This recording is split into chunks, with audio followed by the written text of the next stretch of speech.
Alors, bienvenue à toutes et à tous donc, pour ce webinaire sur la migration vers le CRM HubSpot. Je vais en rapide introduction du coup me présenter et présenter rapidement notre agence avant de nous lancer du coup sur le webinaire. Donc pour ma part, Naïma Brahimi, moi je suis directrice du pôle marketing et CRM chez ComExplorer qui fait partie donc, du groupe Adimeo. Et Adimeo, c'est quoi? Nous sommes une agence en fait digitale qui permet d'accompagner nos clients pour faire du digital le levier de leur croissance. Et pour cela, on passe par divers dispositifs en mettant en place chaque étape de la transformation digitale de nos clients avec de nouveaux outils, de nouvelles organisations, de nouvelles techniques, mais aussi de nouvelles façons de communiquer avec vos utilisateurs finaux et vos clients. Nous créons donc pour cela des expériences digitales uniques, remarquables et performantes, et ça passe évidemment par le CRM. Au sein de nos expertises aujourd'hui, on a 4 grands piliers. Le premier, ça va être le conseil et la stratégie, donc qui va permettre de définir la trajectoire digitale de nos clients. Le design et l'innovation, avec donc un studio qui est composé d'UX et UI designer pour pouvoir justement définir l'interface et le design qui va être mis à disposition de vos clients. Un pôle de production technique, donc de développement web sur diverses technologies, Drupal, Symfony, PHP et autres. Et puis le pôle donc, que je dirige aujourd'hui, qui est le pôle marketing et CRM, donc dans lequel on va retrouver tout ce qui est intégration de CRM, notamment d'HubSpot, puisqu'on est partenaire, mais aussi des prestations complémentaires, notamment sur la partie SEO, contenu, acquisition payante, ou encore marketing automation. Aujourd'hui, donc, on se retrouve sur ce webinaire pour vous donner les clés pour réussir votre migration vers le CRM HubSpot. Alors déjà, la première question à se poser, et c'est peut-être le cas de certains d'entre vous, c'est de se demander pourquoi migrer vers HubSpot. Il y en a peut-être parmi vous qui ont déjà souscrit au CRM HubSpot, mais d'autres peut-être qui se posent encore la question. Et aujourd'hui, parmi les raisons qu'on voit le plus chez nos clients sur les raisons de changer de CRM, la plupart du temps, ce qui revient, c'est que soit le CRM actuel n'est pas utilisé ou mal utilisé. Pour cela, il y a plusieurs explications en règle générale. Soit l'équipe n'a pas été correctement formée sur le logiciel, sur le CRM actuel, soit tout simplement l'outil n'est pas vraiment rentré dans les usages des équipes. Et de ce fait, en fait, le CRM n'est absolument pas utilisé par les équipes. Et du coup, on se retrouve avec un outil qui est un petit peu, qui est un petit peu en latence et qui, du coup, n'est pas réellement utilisé au maximum de son potentiel. L'autre sujet qu'on rencontre le plus souvent chez nos clients qui cherchent à changer justement de CRM, ça va être le manque de flexibilité. Donc l'outil n'est pas suffisamment évolutif. Ça peut arriver par exemple quand vous êtes sur un CRM qui a été conçu maison, j'ai envie de dire, donc un logiciel vraiment développé from scratch par vos équipes ou par une équipe IT externe, mais qui aujourd'hui ne vous permet pas de faire évoluer la solution comme vous le souhaiteriez. Une autre raison, ça va être le fait que les fonctionnalités ne correspondent plus aux usages que vous avez, en tout cas que vos équipes ont aujourd'hui. Et ça rejoint un petit peu ce manque de flexibilité et d'évolutivité. On va avoir aussi une volonté, et encore plus aujourd'hui, de maîtriser les coûts, et donc potentiellement de certains logiciels qui aujourd'hui ne sont pas ou peu utilisés pour aller vers des solutions qui sont, elles, beaucoup plus, en tout cas qui permettent de centraliser davantage de besoins dans une seule et même solution, et donc avec un seul et même coût de licence. Et puis des fois, c'est tout simplement parce que vous avez un renouvellement assez important dans vos équipes, des personnes qui ont du mal à s'adapter, parfois un logiciel qui est un petit peu vieillissant, et du coup, voilà, parmi ces raisons-là, il y en a peut-être une qui vous concerne, ou même plusieurs qui vous concernent, et qui font qu'aujourd'hui, vous choisissez ou vous avez choisi de migrer sur le CRM HubSpot. Alors, quelle que soit la raison qui vous pousse aujourd'hui à changer de CRM, quelles sont les raisons qui pourraient vous pousser à migrer vers HubSpot? Aujourd'hui, HubSpot est une des solutions leaders du marché, que ce soit sur la partie CRM ou la partie marketing. C'est une solution qui se compose de plusieurs hubs, où tout est centralisé, contrairement à d'autres solutions où justement vous pourriez avoir un socle CRM et puis pas mal d'autres solutions qui viennent graviter autour et qui nécessitent de s'intégrer justement avec votre CRM. Ici, chez HubSpot, vous avez tout ce système de hub, en fait, qui va permettre de centraliser toute votre donnée et toutes vos activités marketing, commerciales, opérations et services au sein d'une seule et même application. Donc, à l'intérieur de ça, il y a un certain nombre de fonctionnalités justement qui vont vous permettre d'atteindre vos objectifs et de fluidifier et de centraliser la gestion de l'information. Et parmi celles-là, ce qu'on va retrouver principalement sur la partie HubSpot CRM, on va retrouver, donc, je les ai séparés en deux catégories. On a donc les fonctionnalités plutôt basiques d'un CRM, tout ce qui va être gestion des fiches contacts et des entreprises, évidemment, puisque c'est le cœur du CRM, ça va être de gérer justement ces données-là et de pouvoir historiser de la donnée sur ces entreprises et ces contacts, de suivre évidemment les actions qui sont réalisées sur ces fiches contacts et ces fiches entreprises, donc avec la consignation des appels sortants, des appels entrants, des emails, la consignation de réunions ou encore de notifications et la gestion des rendez-vous, la gestion des tâches qui va pouvoir être automatisée. On va pouvoir attribuer automatiquement des tâches ou des rendez-vous à des utilisateurs du CRM. De pouvoir gérer aussi des campagnes marketing. Donc là, on va un petit peu au-delà du simple scope du CRM, mais de pouvoir justement gérer des emailing, des landing pages ou encore des formulaires. Et puis une gestion aussi du pipeline, et ça souvent c'est quelque chose qu'on entend, c'est quelque chose qu'on entend souvent chez nos clients, c'est qu'il manque parfois de visibilité sur où est-ce qu'on en est. Il est où, au niveau du prévisionnel, au niveau de ce qui va signer, au niveau de ce qui a été gagné, de ce qui est perdu. Et donc ça, c'est ce que vous allez pouvoir faire à travers le pipeline. Donc vous définissez en fait des phases, des étapes en fait de votre processus de vente qui vont vous permettre de suivre. Là, j'en suis à, j'ai 6 affaires dans la colonne démo en cours, où du coup, vous savez que la prochaine étape de la démo, ça va être la négociation commerciale et potentiellement derrière la transformation en client ou la perte du lead. Cette gestion du pipeline, elle est hyper importante parce que du coup, comme je disais, ça vous permet de pouvoir vous projeter et d'avoir un vrai prévisionnel sur là où vous en êtes au niveau commercial. Et enfin, des fonctionnalités aussi de reporting qui vont vous permettre à la fois de mesurer la performance de vos équipes commerciales et marketing. Donc là, on va être même quasiment sur du suivi individuel, donc les performances par commerciaux ou par équipe de commerciaux. Et puis des reporting un petit peu plus larges qui vont vous donner une vision globale sur les actions commerciales et marketing, le nombre de leads qui ont été transformés en opportunités, le nombre d'opportunités qui ont été transformées en clients ou qui ont été transformées en leads perdus. Voilà, tout ça, ça va vous donner vraiment une vision globale de vos processus commerciaux et marketing. Et puis, dans les fonctionnalités avancées que peut proposer HubSpot, on va retrouver la gestion des produits, des devis, des bons de commande. On peut même aller jusqu'au paiement en ligne de certaines prestations. Donc ça peut être assez intéressant pour accélérer justement les processus de vente et éviter d'avoir de la perte lors de ces phases justement de relance, d'envoi de devis, etc. Du chat en ligne, du marketing automation, donc là aussi assez important, notamment pour garantir la qualité des leads qui sont transmis à vos commerciaux. Donc en mettant par exemple en place du scoring. Le scoring, c'est quoi? Ça va vous permettre en fait d'attribuer un certain nombre de points à des leads par rapport à des critères bien définis pour pouvoir s'assurer que les leads qui sont transmis à vos commerciaux, ils correspondent bien à votre profil cible et qui sont suffisamment intéressés, suffisamment chauds entre guillemets pour pouvoir être recontactés par un commercial. Et ensuite, on va avoir des outils qui vont permettre aux commerciaux de faciliter leur quotidien. Par exemple, l'envoi de séquences automatisées, c'est-à-dire qu'un commercial va pouvoir se dire, dans telle situation, en règle générale, j'envoie ce premier mail-là, 2 jours après, j'envoie ce mail-là, avec évidemment à l'intérieur des éléments de personnalisation qui vont être dynamiques et on va pouvoir en automatique aller récupérer le prénom, le nom de l'entreprise du lead, voilà, tout un nombre d'informations qu'on va avoir dans le profil et qu'on va pouvoir utiliser comme jetons de personnalisation dans ces séquences automatisées que peuvent utiliser les commerciaux.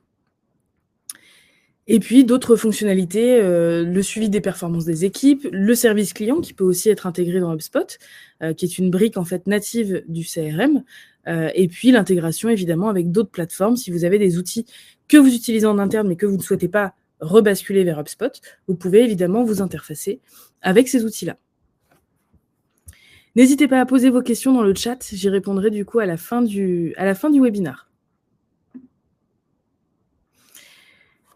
Donc là, on a pu voir un petit peu les principales raisons qui poussaient les entreprises à changer de CRM et les raisons pour lesquelles HubSpot est tout à fait en capacité de répondre à vos besoins au niveau commercial, marketing, et on l'a vu même au-delà sur la partie service ou encore opération.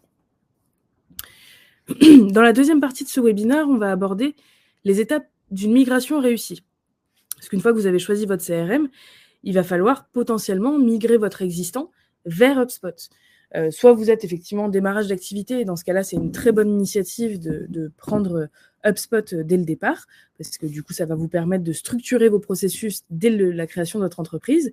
Soit si vous êtes déjà client d'un autre CRM ou si vous avez déjà des choses qui ont été développées maison, il va être assez important justement de prévoir cette migration. Et pour cela, on va vous dévoiler quelques étapes qui sont assez essentielles dans ce projet. La première étape, ça va être de réunir tout le monde autour de la table. Un projet de changement de CRM, ça implique énormément de politiques de changement en interne. Ça peut des fois réveiller des freins en fait chez certaines équipes aussi qui peuvent être un petit peu réfractaires à l'idée de changer d'outil parce qu'elles sont habituées depuis des années à travailler comme ça. Ou on a pu voir chez des clients par exemple qui étaient sous Excel jusqu'à maintenant, il y avait un petit peu une crainte autour du CRM de se dire j'ai peur que mes données elles soient exploitées par d'autres commerciaux, j'ai peur que justement j'ai plus la maîtrise de cette donnée-là, que je perde de l'info, que je m'y retrouve plus comme je m'y retrouvais maintenant. Et du coup, cette vraie politique de changement va être ultra stratégique au moment de passer sur un nouveau CRM, justement. Alors, en règle générale, on essaye justement de traiter ce sujet-là un petit peu en amont de la migration, parce qu'a priori, si vous vous lancez sur la migration, c'est que vous avez potentiellement déjà choisi votre outil. L'idée, c'est quand même d'impliquer les équipes dès que vous allez avoir ce projet qui émerge, de se dire il va falloir qu'on change de CRM, c'est quand même plus prudent de les impliquer dès le départ dans ces projets de migration ou en tout cas de changement d'outils. Le fait de les impliquer assez tôt ou de les impliquer tout court, en fait, ça va permettre de faciliter l'adoption justement du nouveau CRM par les équipes. Et pour cela, il va falloir se poser quelques questions en amont. Pourquoi est-ce qu'on souhaite changer de CRM aujourd'hui? Est-ce que c'est pour améliorer le suivi des affaires, donner plus de visibilité aux équipes, aux managers, à la direction, pour faciliter aussi potentiellement la coordination entre les équipes, notamment la coordination entre les équipes commerciales et marketing qui vont pouvoir travailler du coup de pair et main dans la main grâce à HubSpot. Gagner de nouvelles affaires aussi, développer commercialement l'entreprise, parce qu'évidemment, plus on arrive à suivre facilement les affaires, plus on arrive à relancer facilement, plus le suivi en fait va être simplifié et potentiellement ça nous permet de signer de nouvelles affaires, voire même d'augmenter le panier moyen, mais toujours dans cet objectif de développer le chiffre d'affaires de l'entreprise et du coup de pouvoir derrière investir, recruter, etc. Et puis le deuxième point qu'il va falloir identifier aussi en amont de cette migration, ça va être la gouvernance. Qui est-ce qui pilote ce projet? Est-ce que c'est directement la DSI? Est-ce que donc du coup c'est plutôt au niveau IT? Est-ce que c'est plutôt un directeur fonctionnel ou métier? Ça peut être le directeur commercial, ça peut être le directeur de la communication ou du marketing qui peut justement se lancer dans ce projet-là parce que c'est lui ou elle qui était moteur de ce projet-là à l'initial. Ou alors est-ce que c'est tout simplement le top management qui prend en main ce projet-là parce que de toute façon c'est un projet qui impacte toute l'entreprise et c'est important que le top management soit moteur de ce projet-là. Donc ça, c'est des questions qu'il faut se poser, comme je disais tout à l'heure, pas forcément au niveau de la migration, mais voire même peut-être même en amont de ça, au moment même où vous décidez de changer de CRM et vous vous mettez en recherche d'une nouvelle solution. C'est important de passer par ces étapes-là et par ces questionnements-là.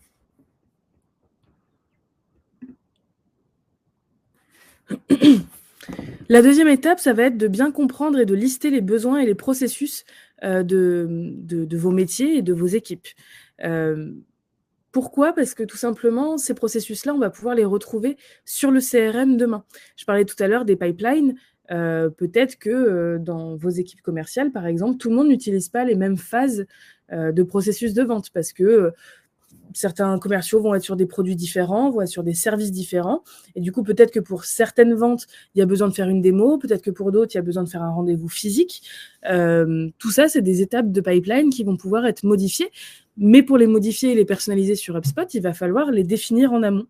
Et donc, c'est pour ça que c'est important de travailler sur vraiment des ateliers dans lesquels vous allez pouvoir recenser les cas d'usage les plus spécifiques de vos équipes, mais aussi les cas d'usage qui sont communs en fait à toutes vos équipes et à tous vos collaborateurs et collaboratrices pour pouvoir justement les dessiner et derrière les transposer directement dans HubSpot quand vous allez paramétrer votre CRM.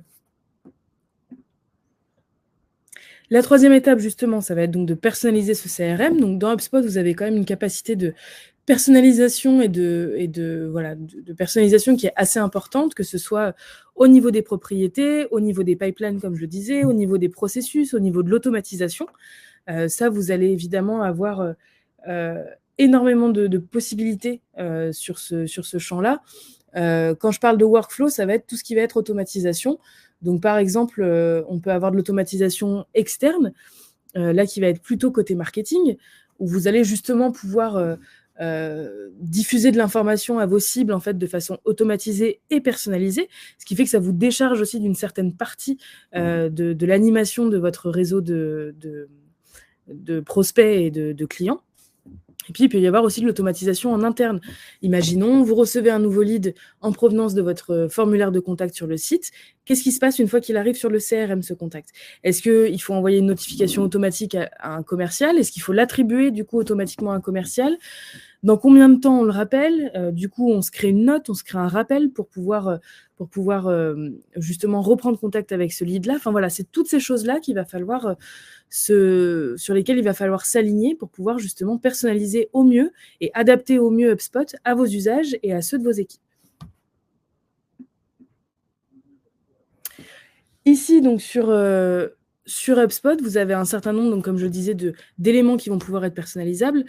Ici, je vous ai mis quelques exemples. Vous avez donc ces différents objets qui existent sur HubSpot. Les objets, donc ça va être les contacts, les entreprises, les transactions ou encore les tickets quand on est sur une partie support. Vous avez la possibilité de créer de nouveaux objets. Si par exemple, vous vous dites, je sais pas, par exemple, moi je vends des formations et mes formations, j'ai envie que ce soit un objet à part entière parce que j'ai envie de pouvoir les paramétrer dans HubSpot, de pouvoir les associer à des contacts, de pouvoir les associer à des entreprises, ça, vous allez pouvoir le faire sur HubSpot. Vous allez également pouvoir créer un certain nombre de propriétés du coup personnalisées aussi. Parce que HubSpot vient avec un certain nombre de propriétés natives, mais il y a évidemment des choses qui vont être très spécifiques à votre entreprise et que vous n'allez pas forcément retrouver nativement dans HubSpot. Donc là aussi, vous avez la possibilité de personnaliser la plateforme pour arriver à quelque chose qui soit le plus adapté à vos usages et à ceux de vos équipes. La 4e étape, ça va être de préparer la migration. Et dans ce cadre-là, ce qui est le plus stratégique, ça va surtout être l'import de vos données. Avant d'importer vos données, nous, ce qu'on vous recommande vraiment, c'est de passer par cette phase de nettoyage, qui n'est pas forcément la plus passionnante et qui peut parfois être assez chronophage, mais qui est hyper importante. C'est-à-dire que là, vous allez arriver dans un nouvel outil. Donc, autant essayer d'arriver dans un nouvel outil avec de la donnée propre. Qu'est-ce que j'entends par donnée propre? Ça va être une donnée qu'on va essayer au maximum de dédoublonner, qu'on va essayer de rationaliser. Quand je dis rationaliser, c'est par exemple profiter de ce nettoyage de base de données pour normaliser par exemple tous les numéros de téléphone, tous les codes postaux, les villes, pour que vous puissiez derrière réutiliser de façon fiable cette donnée-là. Et ensuite, une fois que vous avez préparé vos données, préparé vos fichiers, il y a un certain nombre de mécanismes, dans tous les cas, qui existent dans HubSpot et qui vont pouvoir venir dédoublonner, vous signaler des erreurs, parce que le mapping des champs que vous aviez réalisé n'était pas le bon, parce que il manque de la donnée par rapport à ce qui est attendu, par rapport aux propriétés que vous avez déterminées dans HubSpot. Enfin voilà, il y a cette phase-là est quand même assez stratégique parce que la donnée, ça va être le cœur de votre CRM demain. Et si la donnée n'est pas bonne, en fait, ça va forcément entacher la performance d'utilisation de votre CRM. Donc ça, c'est une étape qui est quand même assez stratégique et sur laquelle il faut vraiment pas faire l'impasse. Ensuite, vous avez la possibilité de réaliser vos imports de 2 manières sur HubSpot. Soit vous fonctionnez manuellement via des fichiers CSV, XLS et enfin Excel au niveau de façon générale, ou des imports via des solutions qui sont nativement interfacées avec HubSpot, voire sur des solutions qui ne sont pas nativement interfacées avec HubSpot et pour lesquelles il est possible de créer évidemment des connecteurs via les API. Ensuite, avant d'importer totalement votre base, je vous conseille fortement de réaliser un test sur un échantillon, c'est-à-dire d'importer une centaine de lignes de contacts et d'entreprises, de transactions et autres, tout ce que vous souhaitez justement importer dans HubSpot. Parce que justement, ça vous permettra de détecter les éventuels bugs ou les éventuels oublis qu'il pourrait y avoir dans votre fichier. Et du coup, c'est quand même plus simple de repérer des erreurs sur une centaine de contacts que sur 100 000 contacts. Donc, je vous conseille vraiment fortement de réaliser un test sur un échantillon avant de passer à l'import global de votre base. Et enfin, la dernière étape qui n'est pas des moindres, ça va être la formation des équipes. J'en parlais beaucoup du coup dans la première partie du webinaire. L'adoption et du nouveau CRM est vraiment clé dans le fonctionnement de ces projets de migration. Si les équipes ne sont pas convaincues, si elles ne sont pas formées à l'utilisation de l'outil, en fait, vous allez vous retrouver sur ce que j'expliquais dans la première slide, sur certaines des raisons qui poussent à changer de CRM, à savoir qu'aujourd'hui, le CRM n'est pas ou peu utilisé ou mal utilisé. Donc, c'est hyper stratégique de vraiment former vos équipes, de les accompagner dans la prise en main d'HubSpot et de ne pas juste leur faire une session de formation au lancement officiel d'HubSpot dans votre entreprise, mais vraiment d'être à leur côté, de faire des points réguliers, tous les 3 mois par exemple, ou tous les mois au début, pour pouvoir justement vous assurer que déjà l'outil est bien utilisé, que les équipes ne rencontrent pas de difficultés à l'utilisation de l'outil.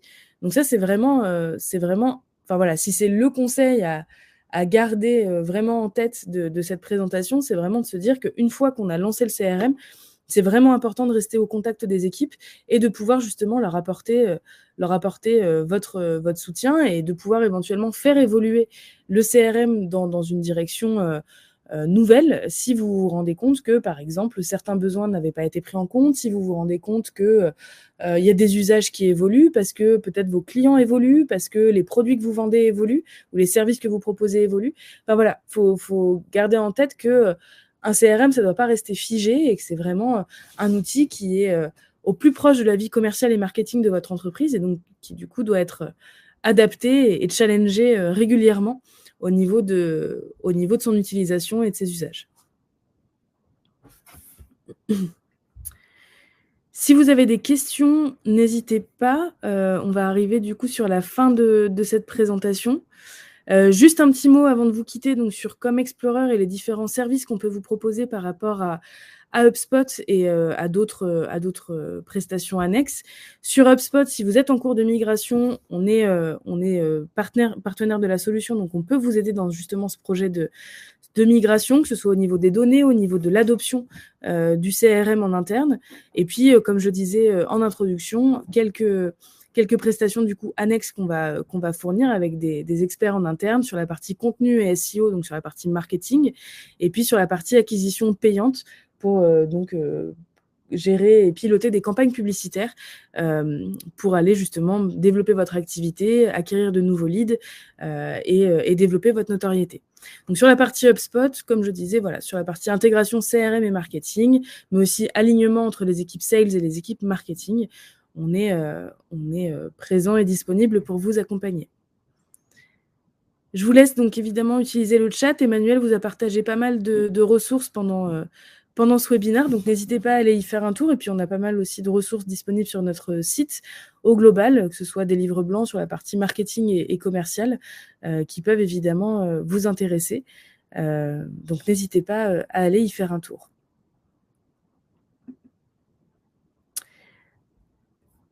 Un dernier petit mot, donc encore une fois, n'hésitez pas à utiliser le chat si vous avez des questions. Pour les prochains webinaires, vous avez donc cybersécurité, comment prévenir les cyberattaques sur votre site web qui sera le 7 juin prochain. Et puis le 29 juin, comment appliquer les bonnes pratiques du Green IT sur le CMS Drupal. Donc là aussi, n'hésitez pas à consulter nos prochains webinaires sur le site de ComExplorer et le site Adimeo.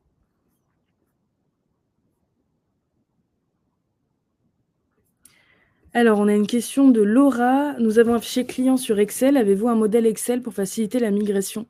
Alors, j'ai pas de template Excel pour justement faire cette migration, puisque comme je l'expliquais, l'idée, c'est surtout de s'adapter à votre existant et à la façon dont vous allez paramétrer HubSpot. Donc là, c'est plutôt quelque chose qui se fait au cas par cas. Je dirais que en règle générale, le mieux, c'est de repartir de votre fichier client, de voir comment il est constitué, de constituer le cas échéant les propriétés sur HubSpot si jamais elles n'étaient pas disponibles sur HubSpot. Et une fois que vous avez fait ça, vous pouvez presque, je dirais, entre guillemets, importer votre fichier tel quel sur HubSpot, moyennant éventuellement un nettoyage, comme je le disais, pour pouvoir justement importer directement votre donnée. Donc, en fait, votre modèle Excel, c'est presque déjà votre fichier client. Une question de Camille. Quel est le nettoyage à faire en ce qui concerne l'option des contacts déjà présents dans un ancien CRM? En fait, là, l'idée, c'est surtout de se dire que sur HubSpot, il faudrait partir vers une base qui soit la plus propre possible. Donc, éviter au maximum qu'il y ait des doublons. Si par exemple, dans votre base, sur votre CRM actuel, vous avez plusieurs fois le même contact ou plusieurs fois la même entreprise, c'est justement ça qui est important, c'est de se dire bah, je vais essayer de me débarrasser justement de toutes ces informations un petit peu, enfin qui sont un petit peu en trop justement et qui pourraient venir nuire à la qualité de la donnée qui sera dans HubSpot. Et du coup justement de dédoublonner sur la base des adresses email, sur la base des noms d'entreprise ou des raisons sociales des entreprises. Enfin voilà, c'est tout un tas d'éléments en fait que vous pouvez utiliser pour dédoublonner votre base avant de l'importer. Un autre élément aussi qui est à prendre en compte pour la migration vers HubSpot, mais même vers n'importe quel CRM, c'est de se dire, est-ce que j'importe toute ma base ou pas? Peut-être que vous avez des contacts que vous avez en base depuis 2013, 2014, qui depuis n'ont plus eu aucun contact avec vous. On peut se poser la question de savoir si c'est pertinent ou pas de les intégrer dans HubSpot, parce que justement, potentiellement, c'est pas vraiment des contacts qui vont être... ils ont peut-être même changé d'entreprise, ils sont peut-être plus au même poste. Enfin voilà, c'est des contacts qui potentiellement ont évolué. Et du coup, le contact que vous avez en base aujourd'hui, qui date d'il y a 10 ou 15 ans, n'est peut-être pas forcément pertinent à importer aujourd'hui dans votre nouveau CRM. Une question... Ah, c'était pour l'opt-in, pardon. Bon, j'espère que la réponse a quand même servi.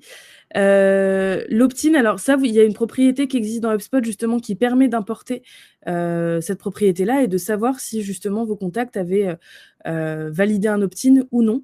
Et du coup, ça va être directement utilisé par les outils de mailing qui sont dans HubSpot pour pouvoir trier entre les personnes qui souhaitent recevoir des emails ou à qui vous pouvez envoyer des emails ou non. Donc ça, oui, ça peut totalement être récupéré dans HubSpot. Est-ce que le CRM peut être relié à un ERP?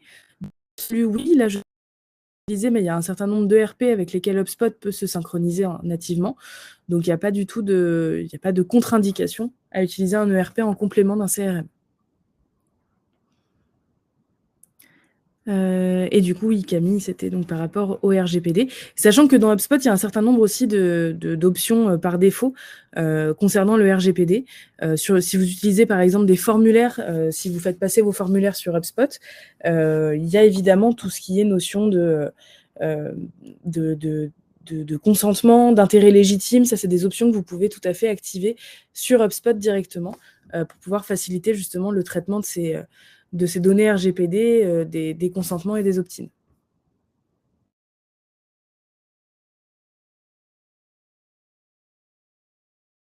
Je ne sais pas si vous avez d'autres questions, n'hésitez pas dans le chat. Et sinon, comme l'indique Emmanuel, n'hésitez pas à appuyer sur les ressources aussi qu'on propose sur notre site. Et si vous avez un projet, n'hésitez pas non plus à nous contacter pour qu'on puisse éventuellement avancer ensemble sur ces sujets. Je vous remercie en tout cas de votre présence aujourd'hui, de votre participation.